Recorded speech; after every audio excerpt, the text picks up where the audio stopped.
Morning. It's 5:15.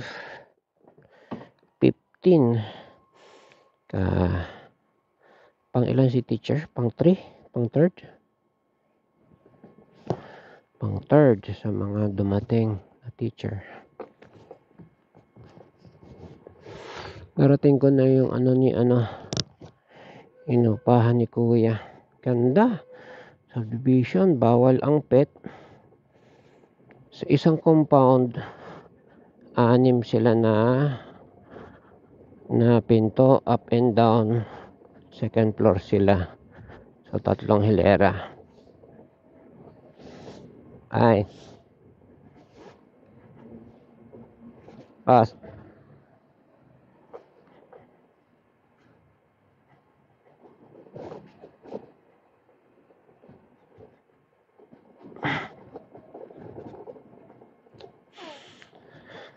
Ha. So may dala akong timba ngayon. Walang hugas-hugas yun Wala lagay yung pinamalengke. Suot ko yung pakalaki kong jacket na pang big bike. Na pang adventure namin.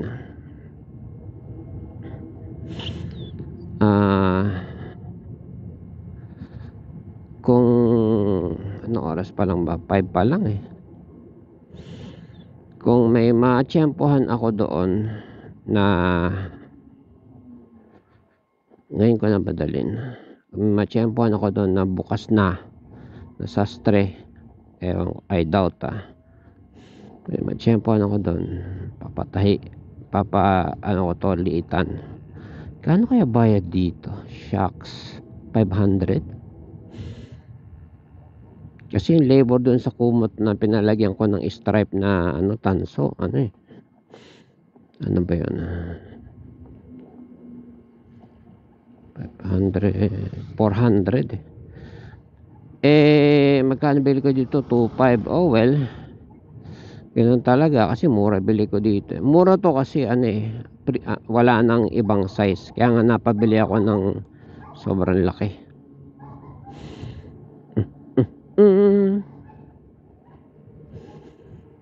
So lesson learned. Dala na lang ng tools. You'll never know kailan ka masiraan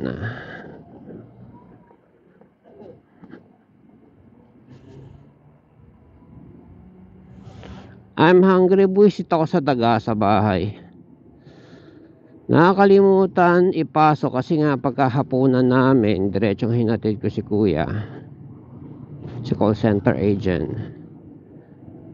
Hindi na naipasok sa rep yung, ang laki nun, isang tipak ng karne yan, buwisit ng daga Nakatakip naman, marunong magbuklat ng daga, syempre. Binuklat at inuwi. Ang laking tipak ng karne nun, ano yun?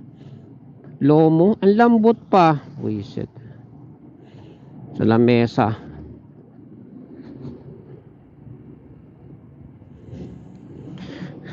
Kaya bibili akong lason. Lasunin ko yung haib. Saan ba tayo naputol? Bubuisit na ako sa app na to Laging namumutol. Pakamahal naman kasi ng ng tawag doon. Pakamahal ng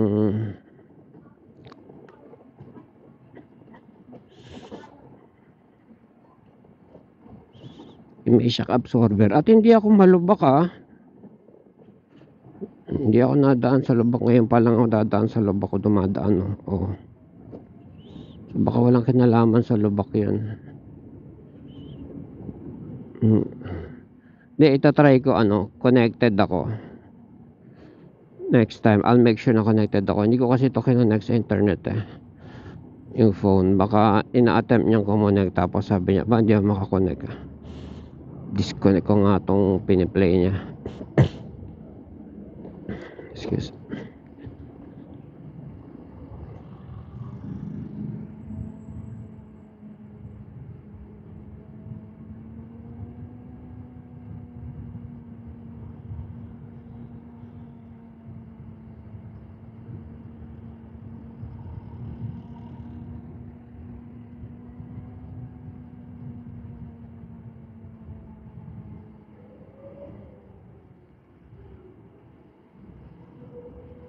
Yung ano, disgrasya kahapon sa Marcos Highway. Eh di syempre mga dumadaan nagsipagbagalan. Tapos may mga ilan din mga nakamotor na parang gustong tumulong rescue. Na parang gustong tumabi. Eh, nasa gitna ng island yun eh, ng U-turn. May isa ring ako, tumingin ba ako? Kung ano yung pagkakatingin ko, oh shucks, may aksidente. Ganon. Kung ano yung pagkakatingin ko, yun na yun, hindi na ako yung tumitig pa o ano. Siyempre, eyes on the road ako, highway yun eh. Pero nung pagkakatingin ko nga gano'n eh, doon ako sa middle side eh, island side eh, yung fast side eh. Merong kumabig na jeep pa kaliwa, siguro tatabi kasi jeep yung nakadisgrasya eh. Mamaya kumpare niya yun o ano. Eh yun yung bumagal ako na pahataw na ako dahil kita ko na eh, ganun. Nakita ko yung jeep. So nakakaliwa. Obviously na tatabi pero pakaliwa dun sa gitna. Eh di binusinahan ko. Buti na lang di ako nakatres ba ako. Buti na lang di ako nakatres nun at biglang humataw dahil ipit talaga ako sa kanya. Kundi inulit lang namin yung nangyari sa disgrasya. Kasi yung disgrasya ganun eh. Ipong matulin yung motor na sa gitna yung jeep mag-U-turn. Yan. Wala talagang mapapala sa pagiging matulit eh. So matulin doon ka sa racetrack. Eh sa racetrack nga di ba? Na yung mga nadidisgrasya. Sa practice at sa actual karera. Oh. Kaya may dahilan kung bakit merong ano, speed limit sa highway.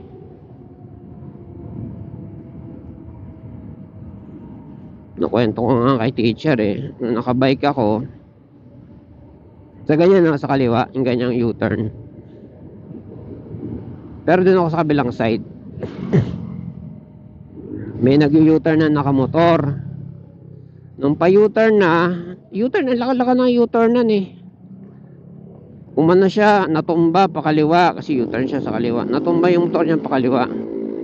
Ang una niyang instinct, imbes na itayo, actually parang inattempt niya itayo, hindi, ano ba? Ang una niyang instinct, pagtumba ng motor, bumunot ng cellphone. Siguro sasabihin, oh, darling, natumba ako, siguro ganon. So, nung nasa cellphone siya, nagte-text ganyan, inattempt niyang at the same time buhatin yung motor, and hindi na makalakihan yung motor niya, parang yung mga ano, mga 125 na motor, diba magaan lang yan. Hindi niya maitayo. Sabi ko siguro pwede mo isipin kasi hawak niya yung cellphone sa isang kamay. Hindi niya kaya ano, nung gusto ko ng tulungan, lumapit ako, naamoy ko siya, tsaka nakita ko itsura niya, lasing na lasing. Lasing na, anong oras ba yun? Alas 10 o alas 10 yun kasi truck ban yun eh. Mga 11 na ganyan, galing ano yung truck ko, galing quarry. Doon kami makikita, lasing na lasing. Ano, tapos sabi ko ano, wala siyang helmet, naka short, naka t-shirt, ganyan, lasing na lasing. So tinulungan ko lang itayo yung motor, ganon, tinignan ko siya ganyan. Tapos nung isusugbit niya na yung phone niya sa bulsa niya, hindi niya mai-shoot kung saan bulsa man niya ilalagay, sa iipitin niya sa short niya. Naka-short lang eh. Ganon. Alam mo yung ganong lasing?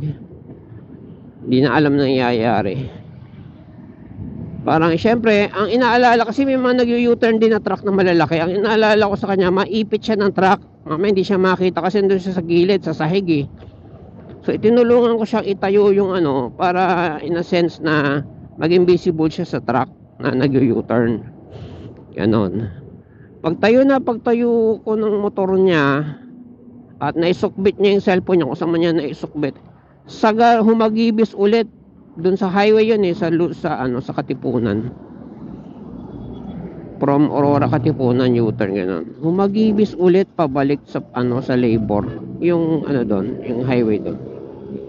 Ang bilis niya. Sabi ko yung ganitong speed, tapos ganon yung niya, yung reflex niya, nako.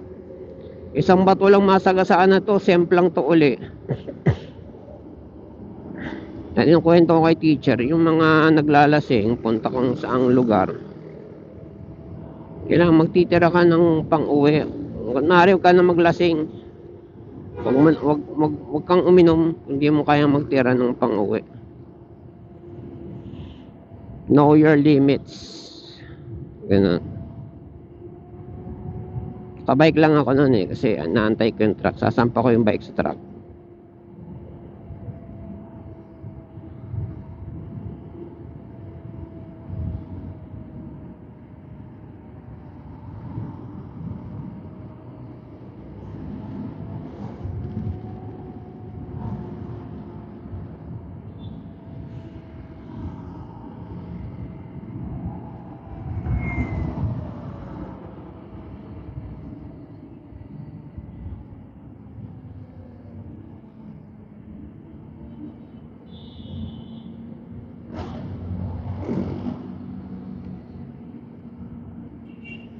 Ganitong oras maganda bumili ng karne. Sariwa, bagong katay.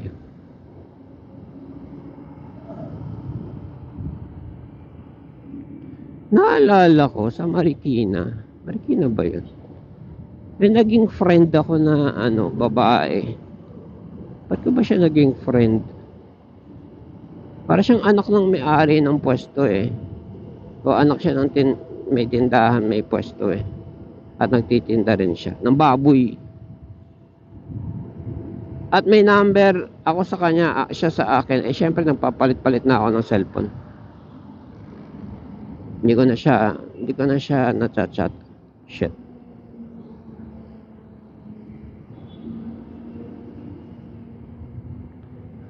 Kasi yun yung tipong sana,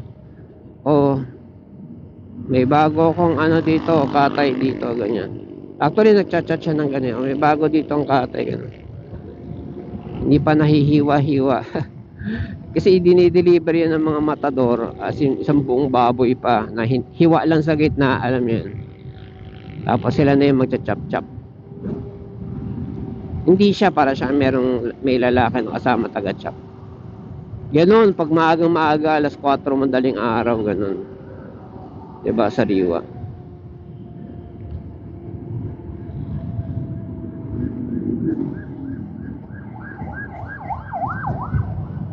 Ito na ba ako? Ito na ako.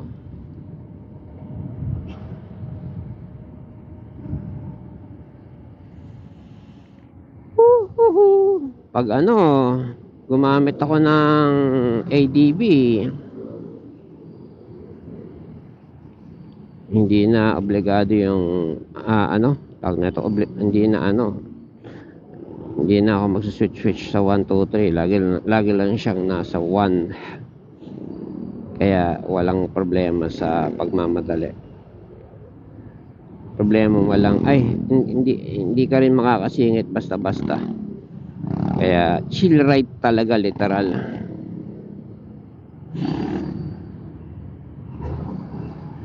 Ano yon? Tawag na ito, inano ko,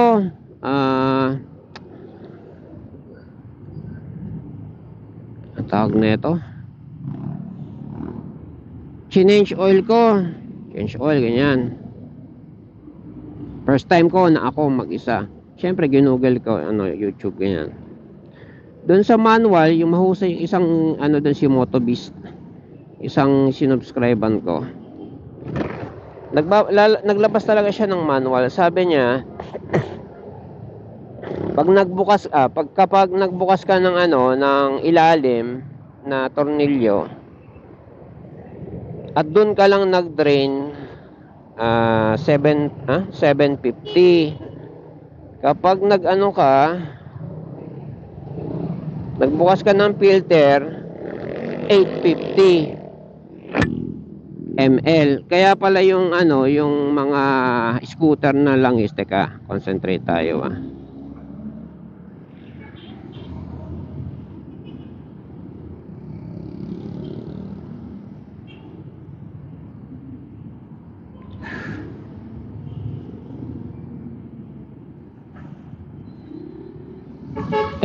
tama dito.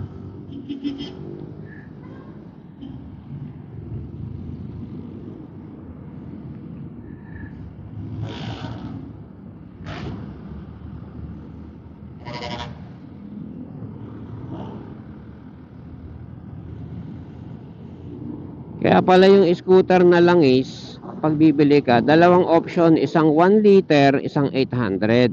Ganon. Kasi nga, pag sa ano ka nagbukas sa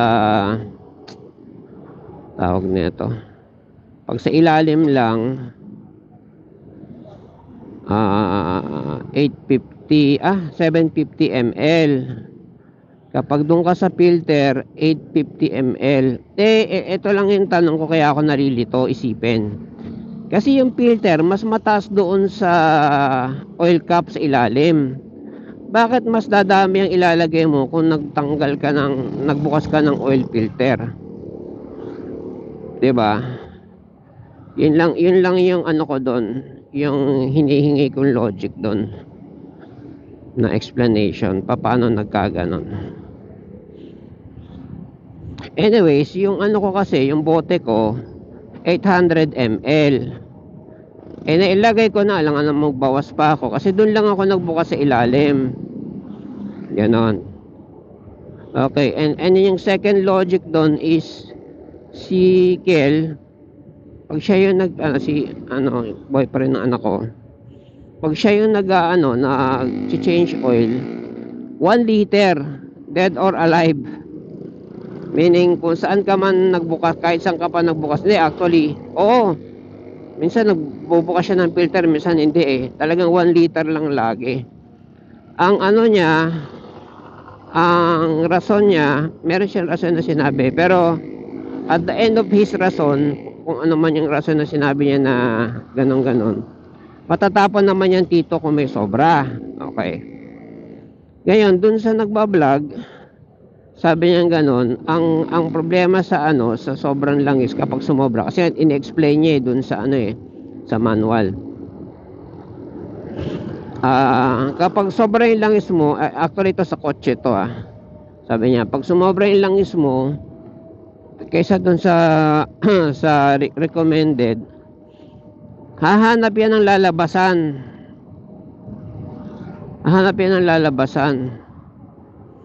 Ang magiging problema mo niyan, doon na, magiging problema mo niyan, teka, kaliwa muna tayo.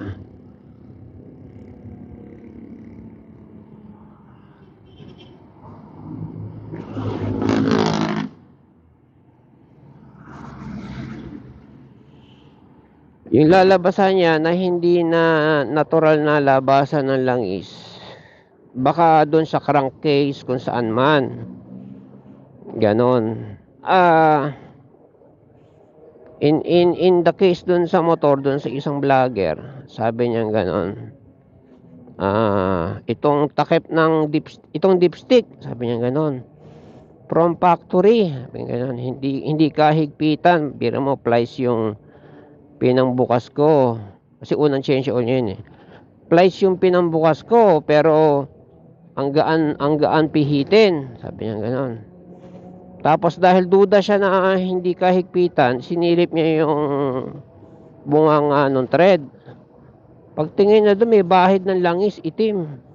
Sabi niya, kitam, dapat itong dipstick na to, hinihigpitan to ng gusto. Plies nga pinanghihigpit dito, sabi niya ganon.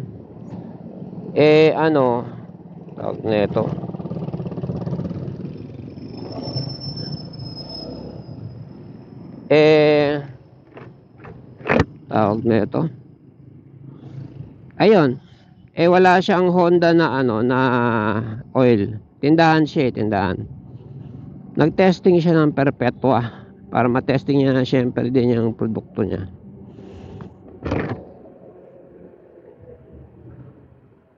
Ganon. Kaya sobra ako ng 500 ml tuloy. Magbawas pa ako. Okay. Kung iisipin mo, for the entire the whole time, for the longest, hindi naman longest time, so nakailang change oil na kami, laging 1 liter ginagamit ni Kel. Ganun. So kanya-kanya namang opinion yan, nga lang kasi hindi ko rin nababasa yung manual pinatabi sa akin ni Kel, sabi niya Dito ingatan mo yan dahil pag maganda yung ano niyan, condition yung manual, mismong papel yung mismong libro booklet. Kung maganda condition yan at ibinenta mo yung motor at pinakita mo yan, ang taas ng pogi points niyan, sabi niya, sa pagpepresyo ng motor. Malay natin, 'di ba? May lumabas na hybrid na ADB na pasok sa budget yung presyo. Pag kahit ibenta mo, pag binenta mo kahit bawas na yung presyo, makabili ka. Di ano, 'di ba? So hindi ka nababasa yung manual. Tayo.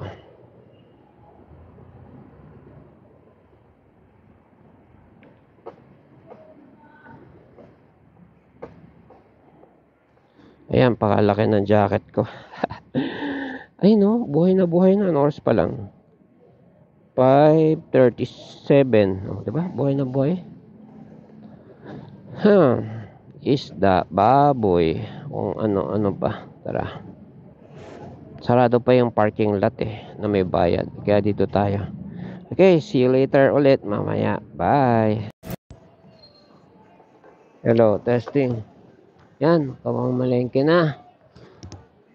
Kano na mga nabili ko? Baka 370 kilo. Liempo 400 pero templado na yan. Liempo babad. Mahal pa yung baboy Basta ganito pala, nag New Year, nag Pasko, tapos magcha Chinese New Year. Hopefully daw after Chinese New Year, bababa. Well, hopefully.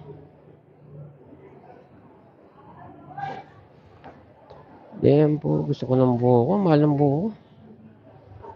Okay, let's go home. And let's cook.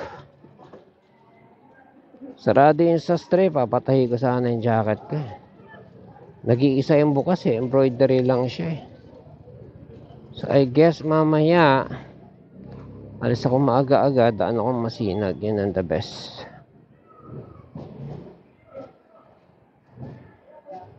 Mamaya pagdating ko sa Marcos Highway, bago mag Marcos Highway, suotin ko yung jacket ko. Kailangan mapakuluan na itong mga pinamili ko.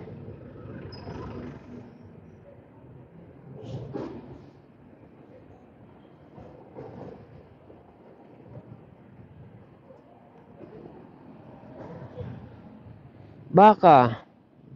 Kanyang halagang baka binili ko 300.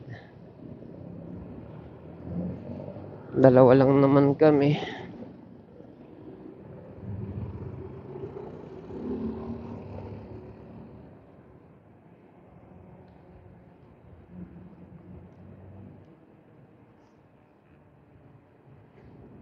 Tatampo si Bunso kay teacher.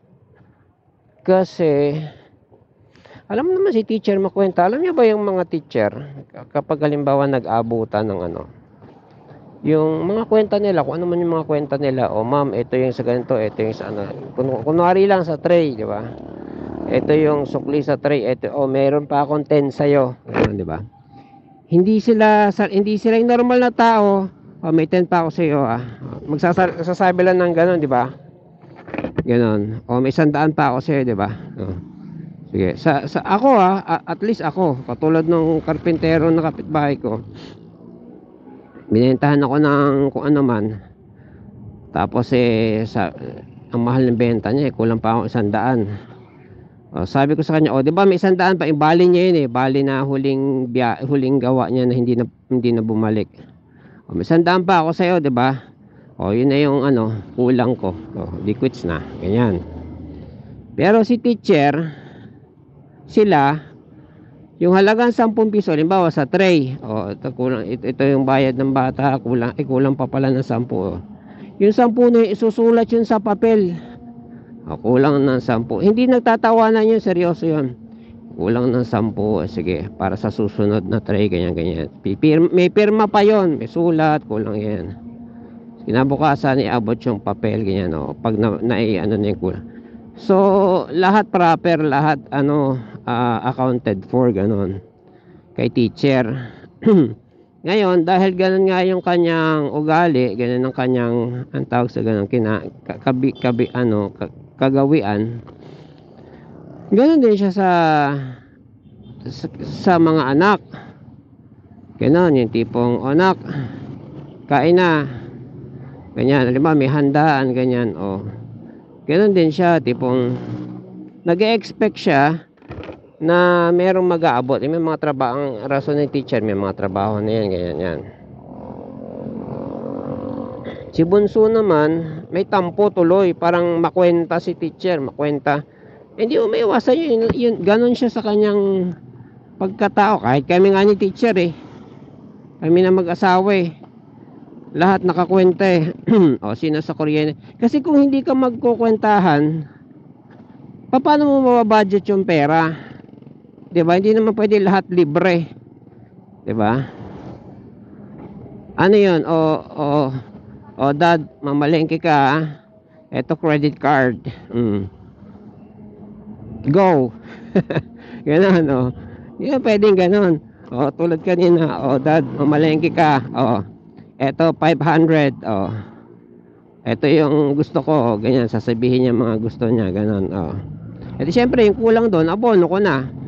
Diba? So, merong organization na organize yung gastos. Tsaka lahat ng pinamili ko, nakachat yun sa kanya. Yung baboy baka, buto ng baboy, yung lomo, yung liempo, 800 plus, 850. Text, chat, send. Yung gulay, yung patatas, yung yung broccoli, yung bisot, bisot yung sibot, yung mais, ganyan, 80, mais, 30. Sinesend ko yan kasi yung mga binigay niya, naka-chat din yung mga tawag na ito,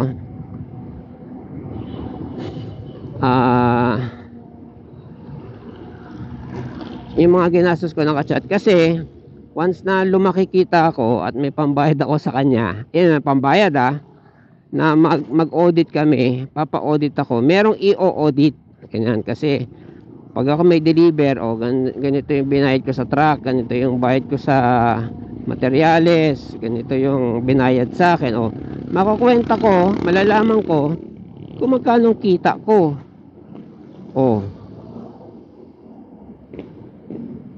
Di ba? Katulad kahapon, tinawagan ako ng home credit. Tinatanong, sir, yung nakalista dito na amount ng income nyo, updated pa ba? Paano ko masasagot kung updated yun o hindi kung hindi kami nagkukwenta, di ba? Ganun ba? Kasi doon ko lang malalaman yung kita ko sa mga kwenta So, hindi masama magkwenta. Kung nagkukwenta man si teacher, katulad niya, may handaan, ganyan. Ibig sabihin, ano yung ambag mo, ganyan. Kasi ako kahit kami sa sa magulang ko, kasi ilang kami, 7. May mga trabaho na rin lahat, halos. Kapag may birthday, tapos mag-aalisan sa umaga, magsasabi ng mother ko, sasabihin niya, sige mamaya, kanya-kanyang dala ng para ma-celebrate natin birthday ko kahit papaano, birthday ni ganito, kahit papaano. Hindi malaking handaan kasi pito kami magkakapatid. Siguro may tiyahin lang, may pinsan, ganyan, o may kapitbahay na isa na makikisaw-saw, ganon. Kanya-kanyang dala, ganon. Halimbawa, ikaw lechon manok kanya dala para pag uwi, imbes na ordinaryong hapunan, naka-lechon manok, may bumili sa Goldilocks, si mother ko sa Goldilocks, Kaya paano, may raraos yung birthday pag nagsipag-uwian. Pag nagsipag-uwian galing sa trabaho. Yan. Hindi siya sumbat, kundi usapan. Ganon. Parang ang dating kasi kay Bunso, ah, nasusumbatan siya na, o ikaw may trabaho ka na, mag ano ka na, magdagdag ka na sa New Year's ano natin, handaan, ganyan. Hindi, although hindi gano'n yung literal na sinasabi ni teacher, gano'n yung dating sa kanya. O bakit ako parang alam niyo yun. So may tampo ngayon si Bunso kay teacher. Teka, concentrate tayo. Left turn tayo.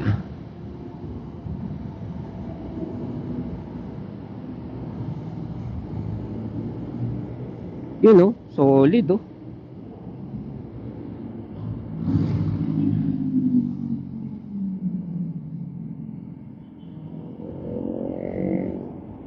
Yung timba nandito sa gulay board. Maliit na timba.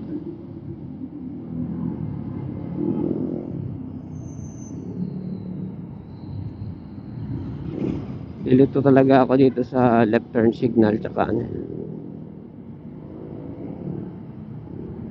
Kaya pala nung nasiraan ako, panay ang pihit ko ng ano, ng silinyador, hindi umaandar. Yung pala kasi natanggal na, tapos ang pinipihit ko, atrasabante yung clockwise counterclockwise. Tapos hindi umaandar kasi nga hinihigpitan ko na.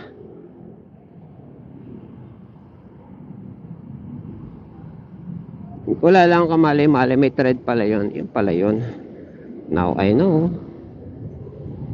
Kasi siyempre 'di ba, kung mahina-hina yung utak mo, magpapanik ka, nasa gitna ka ng highway, biglang ayaw umabante. Pihit ka ng pihit, ayaw umabante, na nakalas lang pala sa thread. Well, now we know. Knowledge added to the brain. Left turn pa ako.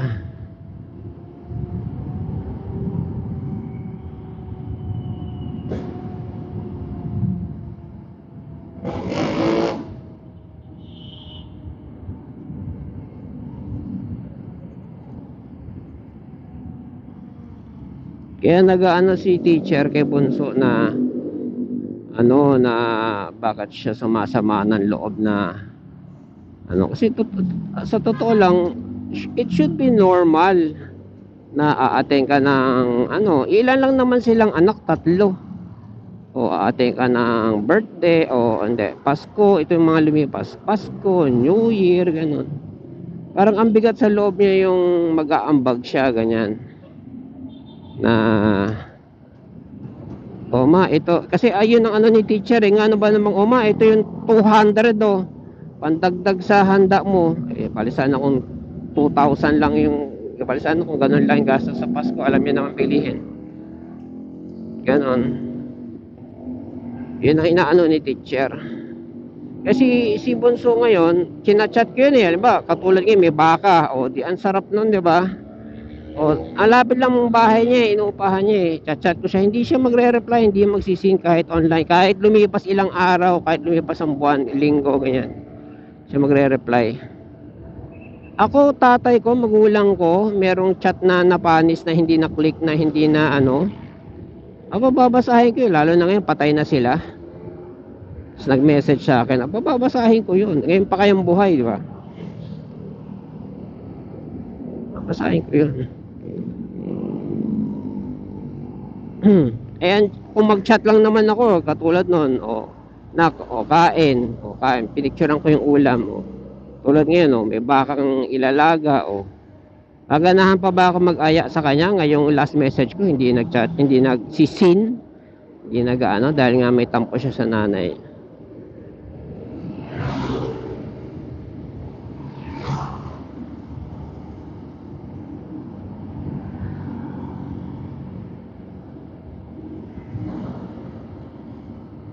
Teka, labas tayo rito. Beep!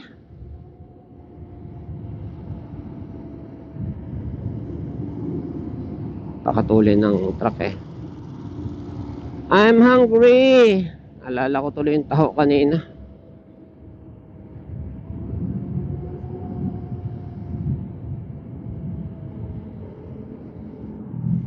Hindi ako nakabili ng lason sa daga ba yan?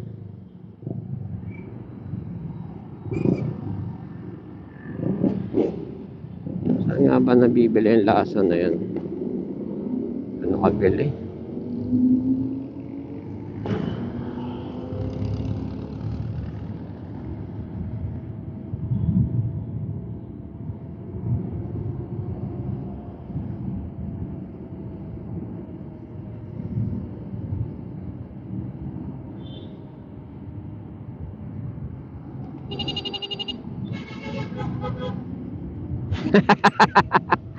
Ah,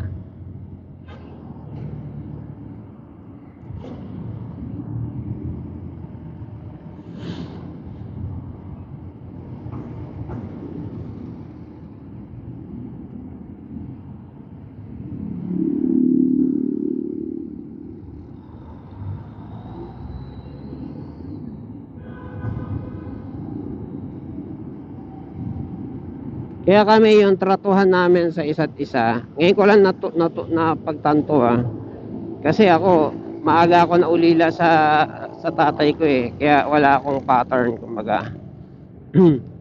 Ang tratuhan namin sa isa't isa. Ako natutunan ko lang din to sa hipag ko dahil yung hipag ko tumira yun sa bahay ng hanggang ilang anak ba yun? 2? 3. Tumira yun sa bahay. So, nagtataka ako bakit ang tawag sa akin tito nung hipag ko sa akin.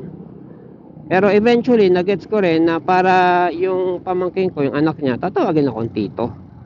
Parang, o tito, o luto ka na raw, o mag-ano ka na daw, tito, kargahin mo daw ako, tito. Ganon. So, kasi si teacher, ang tawag sa akin sa bahay, dad. Dad, ganon. Pero siya ang tawag ko sa kanya, lately lang Inday. Pinapaliwanag ko Tart or Tart pag kaming dalawa ganyan. Tart kasi kaya gusto ko tatawagan yung Inday. Dahil nang binata pa ako, may mga kapitbahay kami. May mga nagsasabi sa akin na ang mga Bisaya daw malambing. Yan.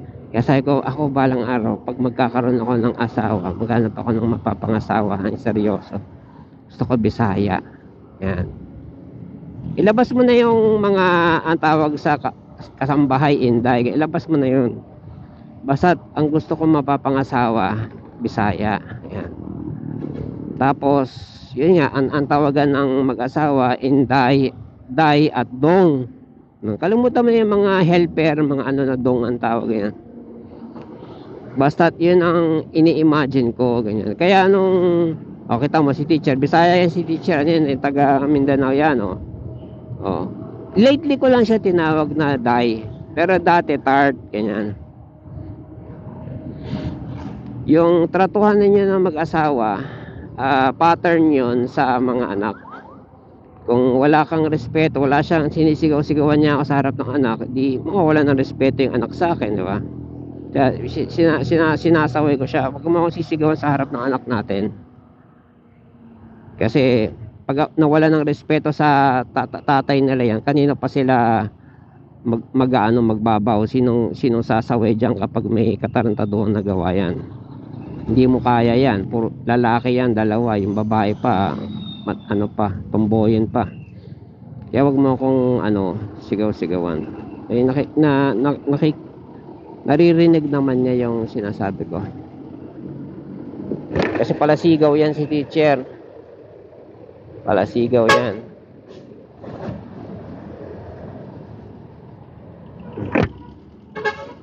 And likewise, ako, hindi rin ako nagdi-disrespect sa kanya sa harap ng bata. Kaya walang reason para maging disrespectful ang mga bata sa kanya. In fact, yung hinatid ko kagabi, si kuya, yun, respectful yun both sa amin. Despite na naririnig niya, nagsisigawan kami. Ako pag naninigaw talaga ako eh. Lalo na pag yung si teacher, sisigawan ako. Ang response ko, sigaw din. Gusto mo sigaw, di sigaw din. Pero despite sa ganon, siya respectful pa rin sa amin. Sabihin, mature ka. Ganon, di ba? Hindi mo naman hindi mo naman isisisi sa kapaligiran mo yung iyong character eh. In fact, yung kapaligiran mo na ay magulang mo kung mag-away natural naman nag-aaway, hindi pwedeng hindi mag-away ang magulang, magjowa ang mag-asawa. Hindi pwedeng hindi mag-away yan kasi pag yan may anuhin, tawag nito, merong argument at hindi nag-usap o saan kayo pupulutin, 'di ba? Halimbawa ang argument gusto niya hipon. Oh, pero wala akong nakitang hipon dahil gusto niya hipon na maliit na buhay. Walang gano'n, maliit na buhay. Oh, binili ko baka. Oh, tinawagan ko siya. Oh, teacher o tart. Oh, walang hipon. Mahalang baboy. Meron dito baka. Oh, yung baka mas mura pa sa baboy. Oh, magbaka na lang tayo. Ganon.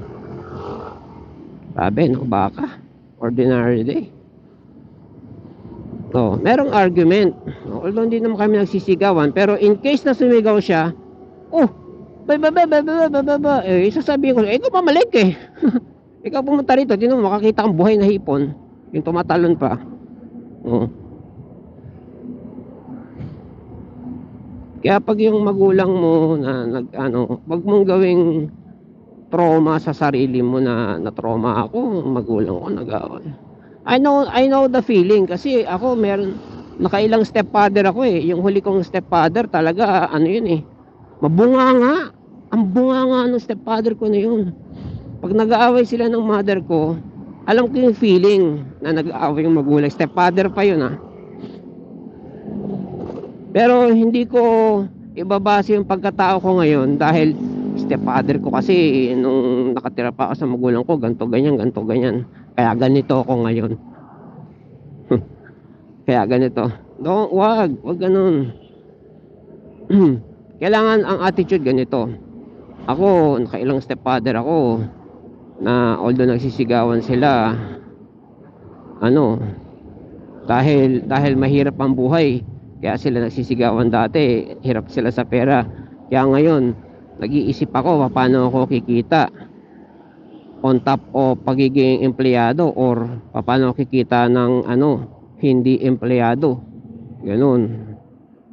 Kasi pag empleyado lang ako, ganun lang ang posisyon ko, mahirap ma-reach yung budget na gastusin. Ganun. So ikaw yung mag-a-adjust, di ba? Ikaw yung mag-a-adjust. Kasi for the longest time ako, call center agent ako. Although may panggastos, pero hindi mo totally matupad yung pangarap mo na nakakapahinga ka. Si teacher gustong magkaroon ng kotse. Kasi mga bagay na tapos yung last pagka sa trabaho, pag uwi mo mainit. Yun nga yun kaya nung maliliit pa sila, nagsisigawan kami. Kaya pag si teacher nagsimula, usually naman babae nagsisimula Nagsimula siya magsalita ng bagay na ikaiinis ko. Tapos ako darating ako, walang tulog, 1 linggo nang walang tulog. Syempre call center. Tapos makapagbitaw siya ng salita sa akin ng papainit ang ulo ko. Ganun. Magbo-burst talaga ako. Natotrauma daw siya sa ganong burst of anger ko o ni teacher pag sumisigaw. Ayan. Maraming sa paligid na na tawag nito na pwede mong gawing dahilan na para ikaw ay maging ikaw, pero make it positive, diba? Kasi yun na magbibuild ng character mo sabi mo, ako pinanggalingan ko parang squammy, parang squatter, pinanggalingan ko pero bakit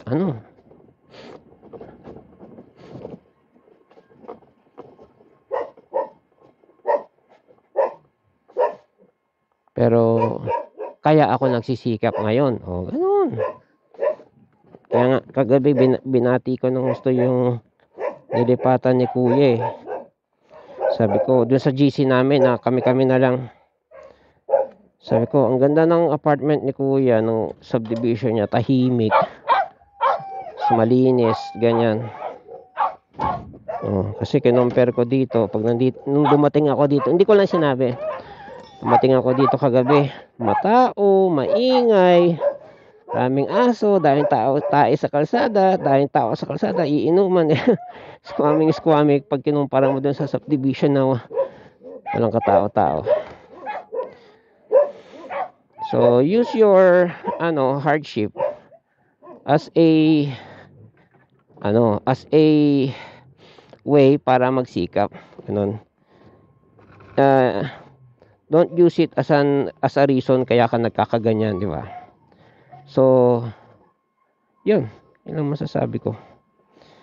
Kaya bunso. Kasi yung mga mayayaman na yan, mga billionaire, pag pinakinggan mo yung binasa yung mga bio nila, hindi naman nalalayo yung sa normal na tao. Hindi naman nalalayo. Si Michael Dell, yung pinaka-boss namin ng Dell, nung nagtrabaho sa Dell, hindi naman tapos ng college yan eh. Nagbubuo lang yan ng mga computer eh. Inibenta niya sa mga kapwa niya estudyante. Para masustentuhan yung pag-aaral niya. Sinabi ba niya, kaya ako naghihirap ngayon dahil nung college ako, hindi ako sustentuhan ng magulang ko? No. Kaya ako yumaman ngayon dahil yung pagkukulang ng magulang ko, pinunan ko. Nag-self-support ako.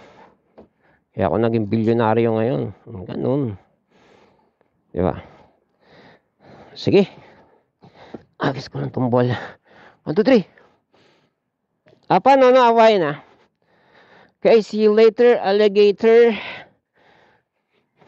Mamaya ulit Bye.